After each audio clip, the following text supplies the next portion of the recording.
Nous avons commencé à en élaborer le canevas avec les équipes du musée Picasso. Et je voudrais ici remercier très chaleureusement Laurent Lebon, qui a permis ce partenariat et qui nous accueille magnifiquement dans ce lieu qui, évidemment, a nourri nos réflexions croisées. Ce colloque, Laurent Lebon l'a rappelé, est le fruit d'un travail commun avec l'Institut des sciences sociales du politique, avec lequel nous travaillons avec Jérôme Fromageau. Un grand nombre de jeunes chercheurs et de jeunes doctorants se sont associés aussi à ces journées. Travail commun avec le service des musées de France, bien entendu, le ministère de la Culture, Claire Chastanier, Vincent Lefebvre, la commission des dations que dirige Jean de Boihu. Et je crois que nous avons, que préside, pardon, excusez-moi, Jean de Boihu, nous avons été particulièrement heureux de ce compagnonnage scientifique. Et je crois que ce colloque sera vraiment un moment d'échange particulier.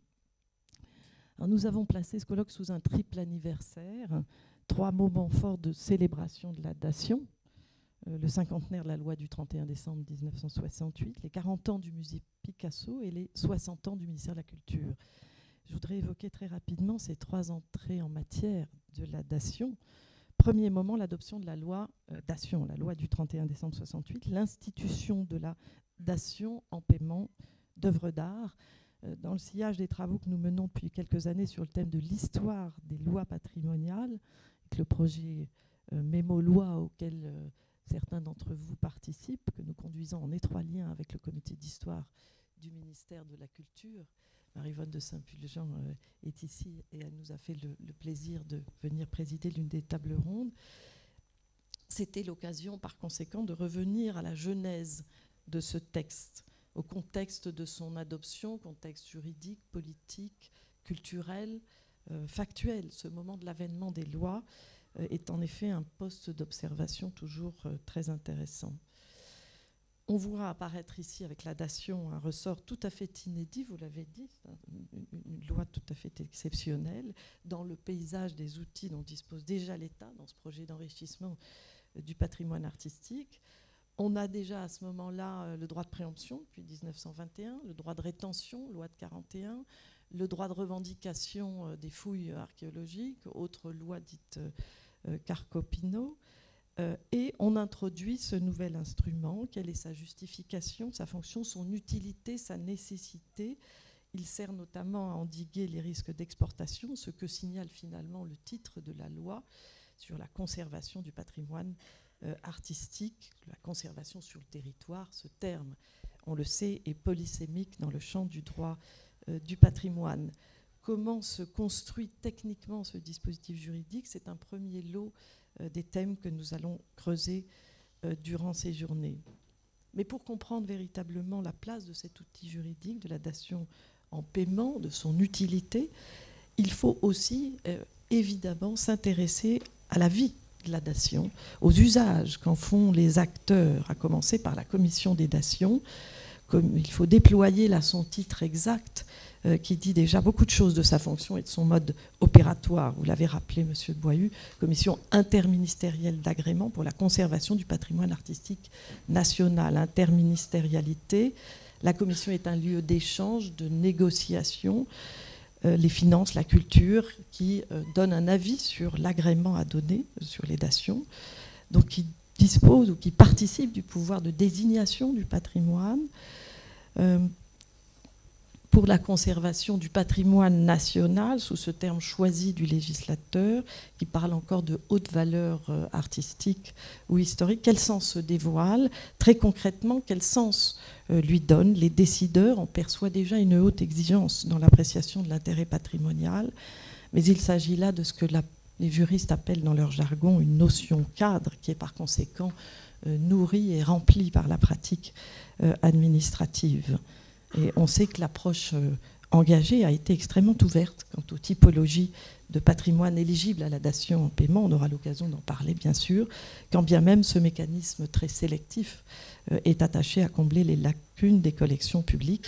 La question de l'affectation est bien entendu centrale. Et le fait est que dans cette période de la fin des années 60, C'est un moment clé dans l'appréhension de cette notion de patrimoine dont on sait bien, et Jean-Michel Legnaud, que j'aperçois ici, connaît parfaitement cette histoire, à quel point on a pu interpréter d'une façon très évolutive cette catégorie d'action publique qu'est le patrimoine.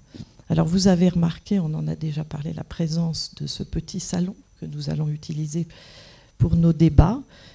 Jean de Boihu nous a levé un coin de voile sur l'histoire de ces sièges qui, en forme d'archives objets, sont des témoins. Ils ont probablement vu passer quelques dataires et je vous remercie vivement d'avoir autorisé qu'ils puissent circuler et venir ici. Je crois que Suzanne Scherbatchev pourrait nous raconter un petit peu plus de cette histoire sur cette sorte de lieu de mémoire de la dation, du moins qui raconte un certain récit de la dation et de ce qu'est cette institution tout à fait particulière de la commission. Et puis dans cette dimension de l'usage des textes, où je vous rappelais l'importance pour nous d'accéder à cette connaissance de la pratique, il y a cette notion tout à fait singulière de valeur libératoire, notion d'entre-deux, chargée de considérations tant économiques que culturelles, la mise en pratique, l'action des acteurs dans la mise en mouvement de la dation. Il était pour nous indispensable de mettre ensemble, de faire dialoguer différents points de vue, d'échanger différents savoirs autour de cette institution, le point de vue de la commission, de l'administration, des institutions qui reçoivent, conservent, exposent ces dations, celui encore des experts et des juristes.